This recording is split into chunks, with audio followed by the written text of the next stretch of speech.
나폴리가 결국 기적을 이루지는 못했습니다. 2022-2023 시즌 UEFA 챔피언스 리그 8강 2차전에서 AC 밀란과 홈경기 1대1로 비겼는데요. 4강 진출에 실패했고 사실 세리에A 우승은 유력한 상황이긴 한데 최근 경기력을 보니까 사실은 우리가 이제 올 시즌에 나폴리 경기 보면서 재밌게 축구한다, 신나게 축구한다, 그리고 막강하다, 카사노의 말을 빌자면 정말 약간 성층권에 있는 축구를 한다고 했는데 지금은 좀 그런 느낌이 아닌 것 같아요. 예, 그 경기 내용적인 부분에서 많이 내려온 느낌이죠. 거기다가 네. 이제 선수단들의 컨디션도 정상은 아닌 걸로 보이긴 하는데요. 이게 그러니까 그 스팔레티 감독이 단순히 이번 시즌만이 아닌 사실 그 감독 경력 내내 조금 이어져 오던 문제이긴 하거든요. 그러니까 이제 스팔레티 감독의 특성이다, 고질병이다. 사실은 이제 부버즈 김현민 기자께서 나폴리가 한참 잘 나갔던 전반기를 정리하던 시점에도 모른다 이거. 네. 사실 스팔레티는 후반기에 좀 무너졌고 실제로 이제 지난 시즌도 사실 전반기는 잘했다. 도리어 12라운드까지는 이번 시즌보다도 이번 시즌 역대급 기록을 세워나가고 있었잖아요. 예. 그때보다 더 좋았어요. 예, 공교롭게도 이 김민재 선수가 3월 A매치 왔을 때 정신적으로나 육체적으로나 힘들다고 한 게 대표팀 얘기도 있겠지만 분명히 나폴리에서 너무 좀 많이 좀 혹사당했던 측면도 있는데 그런 것들과 더불어 저희가 이제 나폴리가 왜 이렇게 후반기 최근에 급격하게 무너졌고 이게 왜 스팔레티 감독의 문제인지 나폴리 천하가 끝난 이후 분석해보도록 하겠습니다. 우선 스팔레티 감독이 우승 전문가는 확실히 아닌 것 같아요. 예, 그러니까 준우승만 6번인 거거든요. 그리고 우승은 러시아 리그 제니트에서 2번 우승한 게 전부예요. 리그 우승이 결국에는 이탈리아에서 없던 거네요. 그렇죠. 예. 그리고 제니트에서 러시아 리그 우승하는 게 그렇게 대단한 일은 아니잖아요. 그렇죠. 워낙에 또 강한 팀이고. 예, 제니트는 원래 가즈프롬이라고 예. 천연가스 그쪽에서 이제 지원을 받아가지고 원래 자금력이 빵빵하던 이전에도 우승을 좀 하던 팀이었거든요. 우승을 못하는 게 실패인 팀인 거고, 물론 이전에 많은 분들 기억하지만 토티를 제로톱으로 썼던 그 로마 시절 전술적인 혁신들, 전술적으로 뛰어나고 재밌는 축구를 한다, 이런 평가들은 있었지만 결국 결과를 냈던 감독은 아니다. 예, 그래서 이제 2005-06 시즌부터 2007-08 시즌까지 3시즌 연속 준우승을 기록을 하긴 했었죠. 물론 로마가 항상 준우승을 가장 많이 기록한 구단이긴 해요. 세리에 예. 역대로. 하지만은 그래서 이제 콩마로 불리긴 하지만은 그래도 카펠로 때는 우승을 했었거든요. 예. 그건 아예 우승이 없는 팀도 아니고 또 이제 인테르에서 우승 없었던 것도 좀 아쉬운 부분이라고 할 수 있는 거죠. 즉 로마에서 우승 못한 것은 로마 전력이니까 그 정도면 잘하는 거야 할 수 있겠으나 인테르에 가서 우승하지 못한 것은 솔직히 콘테도 우승을 시켰는데 예. 이 스팔레티의 문제 아니냐라고 얘기할 수가 있겠죠. 거기다가 감독 경력이 짧은 것도 아니거든요. 로마에서 5시즌 반, 그리고 제니트에서 4시즌, 그리고 인텔에서 2시즌, 그리고 나폴리에서 2시즌을 맡고 있는데 이번이 첫 세리에 리그 우승에 근접한 시즌이라는 거를 고려하면은 스팔레티라는 명성과 이런 것들을 고려하면은 경력을 고려하면은 다소 아쉬운 지점이라고 할 수 있죠. 그리고 이제 컵 대회에선 그래도 조금 우승을 하긴 했어요. 하지만은 그럼에도 그렇게 우승 경력이 많은 건 아니에요. 그러니까 로마 시절에 코파 이탈리아 우승 2시즌 연속 했었고요. 그리고 또 이제 수페르코파는 그렇게 크게 의미 있는 건 아니고요. 예. 또 이제 그 제니트에서 러시아 컵 대회 우승 1번, 그리고 러시아 슈퍼컵 우승 1번, 이 정도가 전부인 거거든요. 네. 그러니까 이것도 마찬가지로 스팔레티의 명성과 그동안의 경력을 고려하면은 좀 아쉬운 기록이라고 할 수 있죠. 결과적으로 이제 AS 로마에서도 이제 컵 대회는 단기 토너먼트이고 이제 단판 승부로 많이 펼쳐지니까 거기서 승부를 걸었을 수 있겠지만 장기 레이스인 리그 운영에 있어서는 분명히 아쉬운 점이 있다. 예. 근데 이제 스팔레티가 나름 이제 감독으로서 명성을 얻기 시작한 게 로마 1기부터 시작인 거잖아요. 예. 그게 이제 2005-06 시즌인 건데요. 이때 그 인테르의 승점 7점 차 이제 2위를 기록을 했었거든요. 근데 이때도 마지막 11경기에서 3승 6무 2패에 그쳤어요. 예, 패배가 많은 건 아니지만 무승부가 너무 많았다. 즉 승리가 적으니까 솔직히 여기서 조금 스퍼트를 올렸으면 역전 우승 내지 쫓아갈 수도 있었을 텐데. 네. 그래서 좀 아쉬웠던 마지막 성적이었다라고 할 수 있겠고요. 또 이제 그 로마 2년차 때도 물론 이때는 1위와 2위의 격차가 크게 났기 때문에 조금 동기부여가 사라진 측면은 있다라고 하더라도 마지막 6경기 2승 1무 3패면은 너무 안 좋죠. 예. 그리고 이걸 15경기로 확장하더라도 6승 5무 4패. 마지막에 이 인테르와의 격차가 점점 더 벌어지면서 사실상 우승 경쟁에서 스스로 물러나게 된 케이스라고 할 수 있습니다. 물론 뭐 이미 저 막판 경기들이 이미 우승 가능성이 없으니까 뭐 생각할 수 있겠지만 14위였던 토리노, 16위였던 칼리아리와의 막판 경기 연패를 당한 것은 이건 변명의 여지가 없을 것 같아요. 예, 그리고 이제 로마 3년차가 이때가 정말 아쉬웠어요. 이때가 우승에 가장 근접했던 시즌이고 그때는 그래도 막판에 성적을 잘 낸 거예요. 마지막 9경기에서 6승 3무 무패 행진을 이어갔었거든요. 그런데 저는 그 무패 행진 중에서도 3무의 상대팀이 이거 아쉽다. 예, 그러니까 18위 강등권인 칼리알리, 또 이제 최하위 리보르노,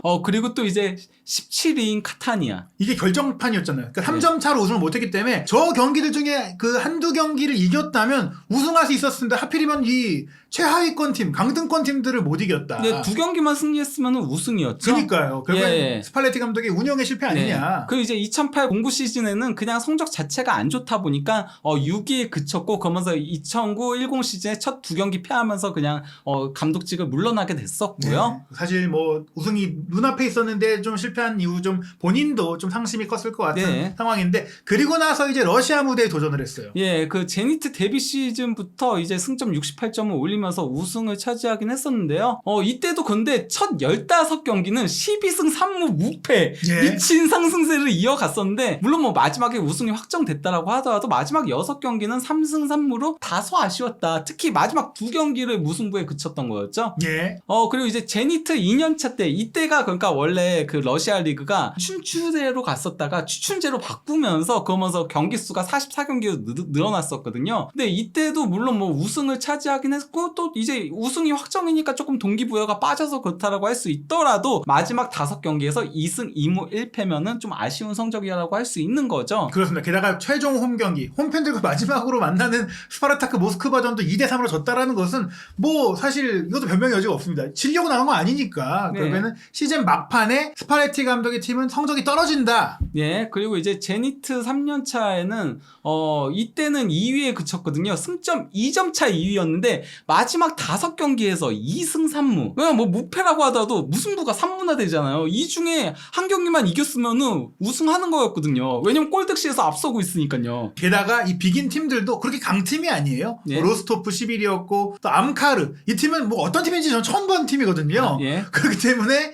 이것도 사실 저 마지막 경기의 원정이긴 해도 못 이긴 것, 0대0으로 비긴 것은 감독 운영 실패고 뒷심 부족이다. 그렇죠. 그리고 이제 제니트 4년차에는 이때는 이제 시즌 도중에 경질이 됐던 거였거든요. 왜냐면 이제 마지막 7경기에서 1승 3무 3패 부진을 보이면서 결국 20라운드를 끝으로 경질이 됐고, 그 이제 안데 빌라스 보아스가 후임으로 부임해가지고는 그 다음에는 성적을 잘 올린 거죠. 잘 올리면서 아쉽게 2위를 기록을 했던 거였습니다. 네, 저 때이 못 이겼던 경기들을 보면 상대팀 몇면이 다시 한번 말씀드리는 그 암카르, 처음 듣는 팀, 그리고 이제 과거 제 기억으로는 이제 김남일 선수가 장갑 꼈던 톰스크, 뭐 네. 그리고 로스토프 뭐 이런 팀들인데요. 역시 이제 통제력을 잃었다, 뒷심 네. 부족을 보였다고 할 수 있겠습니다. 그리고 이제 로마 2기 데뷔 시즌, 그래도 로마 2기 때는 뒷심 부족을 잘 드러내진 않았어요.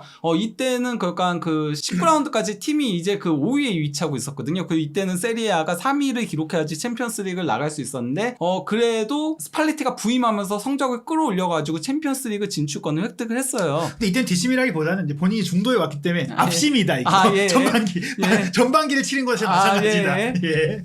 그러면서 그 첫 2경기만 1무 1패로 시작을 했다가 그 이후에 17경기 무패 행진 14승 3무 무패를 이어오면서 그러면서 3위를 기록했던 거였고요. 역시 스파레티 감독은 반 시즌 운영만 잘한다. 앞심. 예. 예. 그리고 이제 로마 2기 2년차 때는 이때가 그 좀 아쉬웠어요. 이때는 진짜 스팔레티 감독 커리어에 있어서 역대 그 세리에 최다 승점을 올렸었던 거거든요. 그냥 예. 무려 승점 87점을 올렸었는데, 그러니까 뭐 이전 기록이 아까 얘기했었던 로마에서 그 아쉽게 준우승했을 때 82점이고 현재 그 나폴리가 79점이에요. 예. 그런 상태에서 이때는 그래도 마지막 11경기에서 9승 1무 1패로 좋은 성적을 올리긴 했어요. 네. 그러니까 그러니까 로마 이기 때는 뒷심이 계속 괜찮았어요. 하지만 이때 유벤투스가 무려 승점 91점을 올리는 바람에 아쉽게 이제 2위에 그쳤던 거였죠. 뭐 사실 약간 아쉬움을 표현하자면 하필이면 그 유일한 패배가 로마 더비다. 예. 심지어 홈이다. 홈으로 표기된 로마 더비를 졌기 때문에 이것도 뭐 광범위하게 본다면 그 뒷심의 승부처를 놓쳤다. 예. 이건 약간 조금 그렇고요. 예. 그리고 또 이제 인테르 때부터 이제 뒷심 부족 얘기가 많이 나오기 시작했죠. 예. 인테르 부임 첫 시즌에 16라운드까지만 하더라도 1위를 달리고 있었는데 이후 이제 부진을 보이면서 1위 자리를 뺏기게 되면서 심지어 4위까지 한때는 5위까지 내려갔었어요. 챔스도 못 나갈 뻔했어요. 예, 그러다가 마지막 경기에서 이제 간신히 4위를 했던 거였는데요. 이때 보면은 그러니까 특히 이제 16라운드부터 23라운드까지 8경기에서 6무 2패의 부진. 그러니까 8경기 연속 승리가 없으면서 이때 굉장히 흔들렸고 또 마지막 8경기에서도 4승 1무 3패면은 아쉬운 성적이었죠. 결국 후반기에 폭망했다. 뭐 그럴 정도의 그 성적이었다고 할 수 있겠고요. 예, 그리고 이제 인테르 2년차 때는 3, 4위를 오가던 시즌이긴 해요. 그러니까 뭐 뒷심 부족이 아니라고 생각을 할 수 있는데요. 근데 이게 라운드별로 끊어서 보면은 1라운드부터 10라운드까지는 7승 1무 2패로 호성적으로 올렸었던 거예요. 예. 이때는 다들 잘 나갔었기 때문에 3, 4위로 오갔던 거고 근데 이제 마지막 14경기에서는 6승 5무 3패의 부진을 보였죠. 특히 이제 마지막 6경기에서 2승 3무 1패. 이게 좀 안 좋았죠. 게다가 이제 뭐 칼리아리한테 약한가 봐요. 칼리아리한테 또 2대1로 졌던 경기가 있고 또 라치오한테도 약해 보니까 라치오한테도 졌고 이제 본인이 나중에 맞게 되는 나폴리를 상대로만 이제 시즌 37라운드 경기는 4대1로 완패를 당했습니다. 네. 역시 이 정도 성적이면 그 뒷심 부족이다. 게다가 네. 뭐 로마, 유벤투스를 연달아 상대했다고 하더라도 3연무가 또 하나 있다라는 것. 네. 결국에는 이제 후반기에 다시 한번 약한 모습이 드러났는데 이게 또 나폴리에 와서 치른 지난 시즌에도 극명하게 드러났다고 하더라고요. 예, 그러니까 지난 시즌에 일단 8연승으로 시작했어요. 개막과 동시에. 그래서 이 8연승이 나폴리 구단 역대 최다 연승 기록인 거거든요. 세리에 A 기준으로. 예. 공식 대회로는 이번 시즌에 그 기록을 깨긴 했지만요. 예. 세리에 A 기준으로는 최다 연승 기록이었고 그리고 또 이제 12경기 무패 행진을 이어오고 있었어요. 그러니까 10승 2무로 시작을 하면서 이번 시즌 초반 12라운드까지의 성적보다도 지난 시즌이 더 좋았어요. 그러면서 1위를 달리고 있었는데 15라운드 이후로 1위 자리를 뺏기게 되면서 결국 3위로 시즌을 마감을 했는데요. 특히 이제 마지막 14경기에서 8승 3무 3패에 그쳤던 거였죠. 그나마 마지막 4경기 연속 승리를 거뒀지만은 그 전까지는 굉장히 흔들리는 모습 보이면서 이거 자칫 3위 자리에서도 밀려나는 거 아니야? 이런 얘기까지 나왔었습니다. 네, 사실 또 한 번 저 칼리아리한테 약간 스파이스 감독이 비겼고 뭐 그리고 이제 엠폴리한테도 3대1로 패배를 하면서 피오렌티나 로마 엠폴리 의지는 3연속 무승을 보면은 한 번 좀 꺾이면 좀 반등을 쉽게 못 하는구나. 잠깐 지금 그러면은 나폴리가 1위를 독주하고 있는 게 칼리아리가 강등돼서 칼리아리가 없기 때문에 잡아줄 칼리아리가 없고 그래서 라치오한테 또 진 거죠. 예. 라치오한테 약하니까. 예. 예. 이번 시즌도 뭐 세리에 독보적인 1위를 달리고 있긴 하지만은 문제는 이제 최근 공식 대회 5경기에서 1승 2무 2패고요. 그리고 또 이제 그 9경기로 확장하더라도 4승 2무 3패로 상당히 안 좋은 모습을 보이고 있거든요. 그리고 밑에는 이제 세리에만 따로 놓고 본 건데요. 세리에 최근 6경기 3승 1무 2패예요. 근데 이번 시즌 나폴리가 세리에 전체에서 3무 3패를 기록 중에 있거든요. 예. 2중 1무 2패를 최근 6경기에서 기록을 한 거예요. 게다가 뭐 원래부터 스파레티 감독이 라치오에 약하니까 라치오의 진 건 그렇다 치더라도 이제 AC 밀란과의 홈 경기를 4대 0으로 참패한 것 그리고 레체전은 2대1도 이겼지만 레체한테 이렇게 아슬아슬하게 이긴 것조차도 좋은 경기력이 아니었고 무엇보다 베로나랑 물론 로테이션을 했다고 하더라도 네. 홈에서 0대0으로 비긴 것은 결과를 떠나서 내용 자체가 이길 만한 경기가 아니었다. 그 레체전 심지어 상대 자책골로 그렇죠. 한 골이 나온 거잖아요. 예. 전반기에 우리가 알던 그 나폴리의 위용과는 다르다. 다득점으로 승리하던 그 나폴리가 아니라는 거예요. 그 스팔리티 감독의 팀이 항상 후반기에 약한 문제는 결국 그 주전 의존도가 너무 강하기 때문이에요. 이게 일단은 뭐 이번 경기 챔피언스리그에서 맞대결을 펼친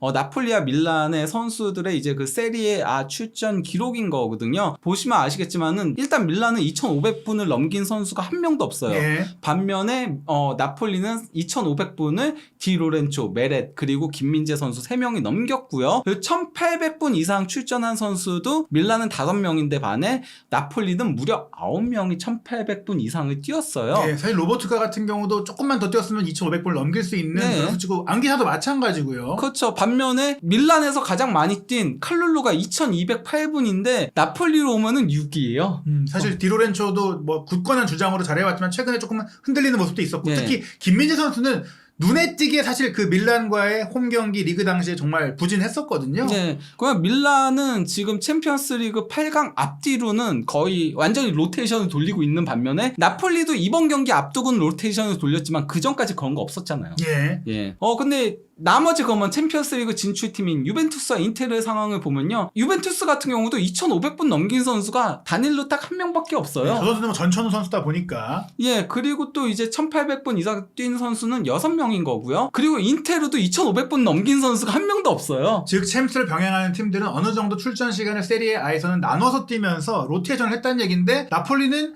심지어 사실상 지금 뭐 확정은 아니지만 우승이 매우 유력함에도 불구하고 뭐 중요해요. 뭐 이제 방심하지 네. 않는 건 중요하지만 선수를 쉬게 하지 않았다. 예. 그러다 보니까 이제서야 뒤늦게 탈이 나오고 있는 거죠. 그냥 나폴리가 그나마 다행인 점이라면은 주축 선수들이 월드컵도 가지도 않고 하다 보니까 조금 이 월드컵 브레이크 기간에 다른 팀 강팀들보다는 수혜를 보긴 했어요. 그래서 부상이 없는 편이긴 했었거든요. 하지만은 서서히 컨디션 저하가 드러나기 시작하면서 이제 부상자들이 나오는 건데 당장 이번 그 챔피언스리그 8강 2차전에서 후이와 폴리타노가 연속으로 부상을 당하면서 이른 시간에 교체 아웃됐죠. 네, 그리고 말씀드렸다시피 이전 그 밀란과의 리그 홈 경기 당시에는 김민재 선수의 경기력도 크게 떨어졌고 뭐 다른 선수들도 마찬가지였고 또 챔스 밀란과의 8강 1차전 같은 경우에 앙기사 같은 경우도 조금 이제 타이밍이 늦는 모습들은 결국에는 체력적인 문제가 네. 오지 않았겠느냐. 그리고 오시맨이 이제 그 3월 A매치 기간 이후에 부상으로 계속 빠져 있었죠. 그러다 지난 경기 교체 투입되고 이번 경기 이제 선발로 나왔던 거였는데요. 스팔레티 감독이 뭐라고 했냐면요. 경기가 끝나고 기자회견에서 우리는 약간 순진했고 부족했다라고 얘기를 한 다음에요. 오시맨은 끝까지 싸웠지만 팀과 함께 3일 훈련한 게 전부였고 경기에 가까워지면 빌드업과 압박감을 높이는 훈련 세션을 할 수 없다라고 한 건데 결국 오시맨은 빌드업 훈련과 압박 훈련을 하지 못했다라는 얘기인 거거든요. 이 얘기는 통증은 떨쳐냈는데 혹시나 이게 재발할까봐 그냥 안전하게 몸 관리만 좀 하다가 경기에 투입된 것이다. 그러다 보니까 전술 훈련도 안 됐고 풀핏으로 경기를 못했기 때문에 오시맨이 돌아왔어도 네. 우리가 원래 잘하던 그 플레이를 할 수 없었다라고 조금 이제 설명이자 뭐 변명을 조금 한 거예요. 경기 끝나고 나서. 네. 근데 어찌됐거나 이 부분은 물론 불의의 부상이지만 애초에 조금 로테이션을 돌려서 오시맨을 쉬게 해줬다면 네. 다른 선수들도 적절히 쉬게 해줬다면 이런 중요한 순간 특히 챔스 8강 같은 시점에 선수들이 쌩쌩할 수 있지 않았겠느냐. 네, 그리고 만약에 이번에도 그러니까 월드컵이라는 변수가 시즌 도중에 없었으면은 그러면 더 일찍 내려왔을 가능성이 있어요. 왜냐면 그러면 시즌 중간에 브레이크 기간이 없었을 거고 그냥 월드컵 기간에 김민재와 안기사와 그리고 지엘린스키와 로사노 이렇게만 이제 월드컵을 참가를 한 거고 나머지는 푹 쉬었거든요. 그러다 보니까 김민재 지금 체력 문제 드러내고 있죠. 안기사 약간 체력 문제 드러내고 있죠. 그리고 또 이제 로사노는 애초에 로테이션 자원이었고 그리고 지엘린스키도 그나마 그래도 로테이션을 돌린 선수거든요. 엘마스와 함께. 그러니 그 수혜를 어느 정도 보면서 세리에 1위를 독주하고 했던 거였지 자칫 잘못했으면 이번 시즌도 시즌 후반기에 갈수록 미리 내려왔을 위험성이 있다는 거죠. 그리고 솔직히 말씀드리면 유벤투스도 시즌 도중에 좀 상승세를 타도 나중에 물론 나폴리가 유벤투스를 박살냈던 것도 있지만 승정삭감으로 조금 팀의 사기가 떨어진 부분도 네? 있겠고 특히 인테르와 밀란이 사실은 우승을 했던 시즌과 비교했을 때는 좀 많이 스스로 내려왔잖아요. 그리고 지금 이 팀들은 챔피언스 리그에 더 지금은 목숨을 걸고 있죠. 예, 그런 상황들이 아니었다면 사실 나폴리가 예전처럼 전반기 잘하고 후반기에 좀 우승권에서 내려올 수 있었던 선두를 놓칠 수도 있었던 흐름이었다. 네, 물론 뭐 스팔레티 감독이 정말 대단한 감독인 거 맞아요. 그리고 나폴리의 33년 만에 세리에 우승을 거의 뭐 선사하기 일보 직전이기도 하고 하지만 이런 부분은 좀 아쉬운 부분이라는 거죠. 그러면은 뭐 선수층을 더 보강을 해가지고 로테이션 자원을 마련을 하든지 아니면은 조금 로테이션을 돌릴 필요성이 있다는 얘기를 하려고 하는 겁니다. 네, 정말 좀 두려운 것이 저희가 계속해서 이제 나폴리의 매직 넘버 이제 언제 우승을 확정할까 이 우승 행사를 언제 할까를 얘기를 드렸는데 승점 11점만 추가하면 자료 우승이지만 이게 이전에 스팔레티 감독의 정말 경악스러운 뒷심 부족 문제를 보자면 만약에 이 챔스 8강 탈락의 후폭풍과 타격 그리고 이 부상 선수들의 타격으로 일단 유벤투스와의 경기가 4월 24일 월요일 새벽에 있는데 이걸 딱 졌어요. 졌는데 갑자기 살레르니타나한테 또 발목을 잡히는 거예요. 비겨. 이러면 이제 갑자기 어떻게 될지 모르는 상황이 되면서 라치오가 막 치고 올라오는 이런 상황도 라치오가 또 스팔레티한테 강하잖아요. 네. 악몽의 팀이잖아요. 전혀 그 안심할 수가 없다. 아, 저는 그래도 예, 세리에 우승은 거의 예. 확정이라고 보고 예, 있고요. 그렇죠. 그렇긴 예, 하죠. 예, 왜냐면 이제는 챔피언스 리그에만 집중해도 되는 상황이기도 하고, 그리고 일정 자체는 그래도 쉬운 편에 속해요. 그러니까 뭐 살레르니타나도 현재 하위권에 위치한 팀이고, 그리고 우디네세는 최근 들어서 서서히 내려오면서 어느덧 12위까지 내려온 네. 팀이기도 하고, 그나마 유벤투스랑 피오렌티나 그리고 인테르 정도. 근데 인테르도 저 때면은 거의 이제 챔피언스 리그에 집중할 가능성이 높기 때문에 네.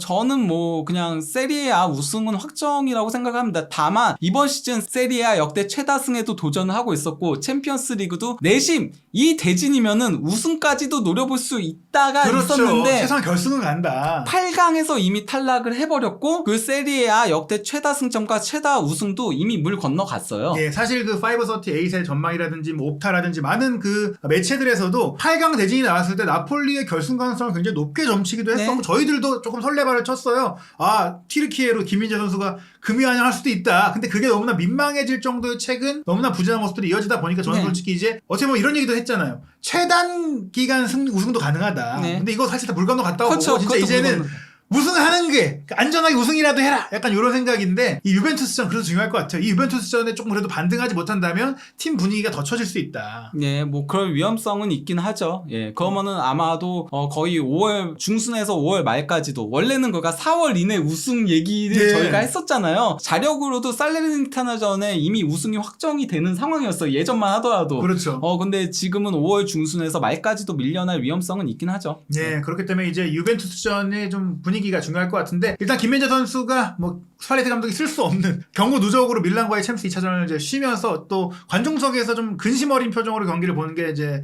확인이 됐거든요. 김민재 선수가 좀 푹 쉰 만큼 유벤투스와의 경기 좀 좋은 경기 펼치고 또 멋진 활약으로 다시 한번 또 많은 그 팬들의 기대에 좀 부응했으면 하는 바람입니다. 한준TV는 계속해서 나폴리의 33년 만에 세리에아 우승 도전, 김민재 선수의 유럽 빅리그 이탈리아 챔피언 등극과 이탈리아 세리에 베스트 수비수 도전의 행보를 전해드리도록 하겠습니다. 부버지 김현민 기자와 함께하는 한준TV의 정밀한 분석, 앞으로도 많은 관심 부탁드리겠습니다.